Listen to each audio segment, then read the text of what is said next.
म्हणजे आखाती युद्धामुळे राज्यामध्ये गॅस टंचाई सुरू आहे आणि या गॅस टंचाईच्या विरोधात विरोधक बोलले म्हणून फक्त विरोधकांनाच टंचाई होते आणि सगळीकडे गॅस सुरळीत आहे असं वारंवार भारतीय जनता पार्टी आणि शिंदे सेनेचे सत्तारूढ लोक सांगत आहेत। सिंधुदुर्ग जिल्ह्यामध्ये सुद्धा ज्या दिवशी गॅस टंचाई झाली त्या दिवशी लोकांनी सांगितल्यामुळे आम्ही त्या दिवशी आंदोलन केलं, तर आमच्या आंदोलनावर टीका करण्यात आली की गॅस उपलब्ध आहेत म्हणून।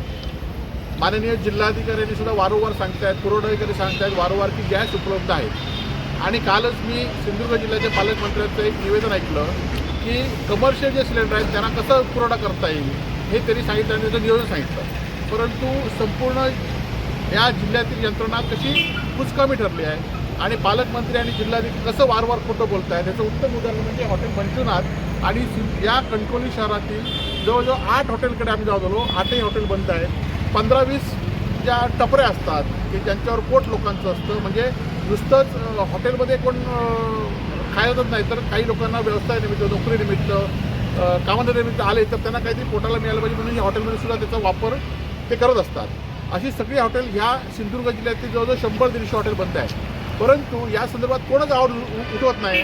आज आमच्या शिवसेना उद्धव बाळासाहेब ठाकरेंच्या महिला आघाडी या संदर्भात त्यांच्याकडे जेव्हा हे कळलं तेव्हा त्यांनी या ठिकाणी आल्यात आणि ज्या सिंधुदुर्ग जिल्ह्यातल्या हॉटेल व्यावसायिक संघटना असू देत, व्यापारी संघटना असू देत, यांना पण माझी विनंती आहे की तुम्ही सुद्धा कोणाला भिवू नका, पण वस्तुस्थिती आहे ती काही सांगा, नाहीतर आम्ही कुठे ठरतोय की सिलेंडर उपलब्ध नाही म्हणून हॉटेल बंद पडतात ही वस्तुस्थिती लोकांना सांगा।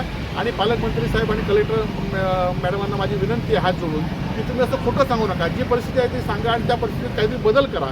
आज या जिल्ह्यातील हॉटेल व्यावसायिक पूर्णपणे बंद झालेले आहेत, त्याचबरोबर जे छोटे छोटे गॅस बिल्डिंग असू देत, उद्योगधंदे असू हे सुद्धा गॅसमुळे बंद आहेत त्या स्वभावी आणि हळूहळू आता लोकांकडे सिलेंडरची सुद्धा कमतरता येईल। त्यामुळे ह्या कमर्शियल सिलेंडरमध्ये तुमचा सगळा नियोजन फेल ठरलेला आहे आणि घरगुती सिलेंडरसाठी तुम्ही आतापासून नियोजन करा, नाही तर 15 दिवसात लोकांना घरगुती सिलेंडरसुद्धा मिळणार नाहीत। पेट्रोल पंपावर डिझेलबरोबर रॉकेल मिळतं म्हणून घोषणा झाली, परंतु रॉकेल मिळतं आहे काय? रॉकेल मिळत नाही आहे आणि त्यामुळे पर्यायी व्यवस्था शासन न करताना वेगवेगळ्या मात्र लोकांवर आज हॉटेल व्यावसायिक टॅक्स दिले जात आहे, GST देत आहेत आणि हे सगळ्या बंद आहेत। त्यामुळे आम्ही सरकारचा आणि सिंधुदुर्ग जिल्हा प्रशासनाचा निषेध करतो आणि या पुढच्या काळामध्ये जर हे उपलब्ध झालं नाही तर आम्ही तीव्र असं आंदोलन करणार। पालकमंत्र्यांनी जिल्ह्यातील हॉटेल आणि वाचलं पेपरात की बैठक घेतली, नियोजन केलं, सगळ्यांना सुरू होते। आता हे हॉटेल 5-6 दिवस बंद आहे, अशीच जिल्ह्यातली सगळी हॉटेल जवळजवळ 100पेक्षा आणि पर्यटन जिल्हा म्हणून आता सांगतो आणि हॉटेल बंद आहेत आणि त्याचं नियोजन नाही आणि त्यामुळे हे नियोजन पूर्णपणे फेल झालेलं आहे आणि त्याच्यामुळे त्यांचं सगळं उघडं पडलेलं आहे। दुसरीकडे छगन भुजबळ मंत्री यांनी केरोसिन पुरवठा करणार असं सुतोवाच केलं होतं, मात्र केरोसिनबाबत मागणी काही विक्रेत्यांनी, किरकोळ विक्रेते जे आहेत परवानाधारक, त्यांनी करून देखील अद्याप केरोसिनचा पुरवठा सांगितलं ना की पेट्रोलवर केरोसिन म्हणून सांगितलं कुठे उपलब्ध आहे। सध्या पेट्रोल आणि डिझेल यांची देखील कमतरता आहे, कमी प्रमाणात टँकर येत आहे, तसेच घरगुती गॅसची देखील टंचाई सध्या सुरू आहे। आम्ही ते सांगतो पेट्रोल डिझेल सध्या तरी काय कमतरता दिसत नाही, परंतु घरगुती गॅसची कमतरता आता येणाऱ्या काळामध्ये दिसणार आणि आम्ही हे सांगतो काय की आम्ही आंदोलन केल्यावर ते आरोप करतात, म्हणून हे तुम्हाला दाखवण्यासाठी इथे आणलेलं आहे। देशात नरेंद्र आणि यांच्या ह्या चुकीच्या धोरणामुळे आज गॅस सिलेंडर सारख्या टंचाईला आपण सामोरे जात आहोत। हे आमच्या पाठीमागे मंजुनाथ हॉटेल आहे, गेले 4 दिवस ते हॉटेल बंद आहे, अजून अनेक कणकवलीतली हॉटेलं बंद आहेत। ह्याचा परिणाम गॅस सिलेंडर नाही, हे धोरण कोणी राबवलं पाहिजे व्यवस्थित, तर राज्याने आणि केंद्राने राबवलं पाहिजे। सर्वसामान्य माणूस यासाठी काय करू शकतो, तर फक्त आंदोलनच करू शकतो। तर आंदोलनातून ते सिलेंडर उपलब्ध होणार आहे का, तर नाही। आणि यामुळे काय नुकसान आहे, इथला रोजगार म्हणजे ज्यांच्याकडे कामगार असतील त्यांच्या पोटापाण्याचा प्रश्न, इथे मगापासून 50-1 लोक तरी विचारून जातात त्यांना, हॉटेल बंदा म्हणजे काय की जे भुकेलेलं आहे त्याला अन्न पण मिळत नाही। की हे सगळं कोणामुळे होत आहे, तर देशाच्या आणि राज्याच्या चुकीच्या धोरणांमुळे।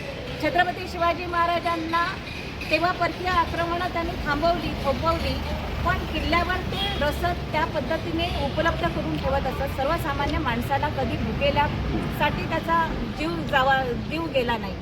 पण हे धोरण आपण दूरदृष्टी ठेवून का राबवत नाही, कारण आपण फोडाफोडीच्याच राजकारणात कुठेतरी करत आहोत। म्हणजे आजपर्यंत तुम्ही ह्याला फोडा, त्याला फोडा, पण तुम्ही जी सर्वसामान्यांसाठी ज्या काही धोरणं राबवली पाहिजेत आणि जी उपयुक्त धोरणं आहेत ती कुठे राबवताय?